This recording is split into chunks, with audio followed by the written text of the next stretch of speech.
Assalamualaikum warahmatullahi wabarakatuh. Hai teman-teman, perkenalkan nama saya Andi Dava Jaki Ramadan dengan NIM 55542401449. Di video edukasi ini, saya akan membahas tema yang menarik banget, yaitu ekonomi halal sebagai penggerak pertumbuhan makro. Pernah nggak kepikiran, kenapa ekonomi halal bisa jadi kekuatan besar di dunia? Faktanya, nilai industri halal global saat ini sudah tembus lebih dari 2,5 triliun dolar Amerika. Artinya, ekonomi halal bukan cuma urusan agama, tapi juga mesin pertumbuhan ekonomi global yang nyata. Sekarang, apa sih sebenarnya yang dimaksud dengan ekonomi halal?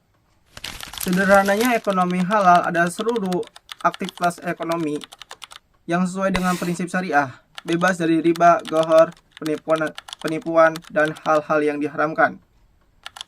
Ruang lingkupnya luas banget, mulai dari makanan dan minuman, kosmetik, fashion muslim, hingga keuangan syariah dan pariwisata halal. Intinya, semua kegiatan ekonomi yang dijalankan dengan cara halal dan etis masuk ke dalam sistem ekonomi halal. Rasulullah SAW juga mengingatkan kita tentang pentingnya rezeki yang halal. Dalam hadis riwayat Muslim disebutkan, kemudian beliau menyebutkan seorang laki-laki yang melakukan perjalanan jauh, rambutnya kusut berdebu sambil mengangkat tangannya ke langit. Wahai tuanku, padahal makanannya haram, minumannya haram, pakaiannya haram, dan diberi makan dengan yang haram. Maka bagaimana mungkin doanya akan dikabulkan? Hadis riwayat Muslim. Hadis ini jadi peringatan penting bahwa kalau sumber rezeki kita haram, keberkahan akan hilang. Bahkan doa pun bisa tertolak. Karena itu mencari nafkah yang halal bukan cuma urusan ekonomi, tapi juga bagian dari ibadah. Ekonomi halal punya peran besar banget terhadap pertumbuhan makro, baik di level nasional maupun global. Pertama, meningkatkan produk domestik bruto PDB dan menciptakan lapangan kerja baru. Industri halal seperti makanan, kosmetik, dan fashion muslim menyerap jutaan tenaga kerja lokal. Kedua, menarik investasi yang etis dan berkelanjutan. Karena sistem halal itu transparan, adil, dan bebas dari riba, membuat investor lebih percaya. Ketiga, mendorong ekspor produk halal Indonesia ke pasar global. Mulai dari makanan olahan, fashion muslim, hingga wisata syariah yang kini makin diminati dunia.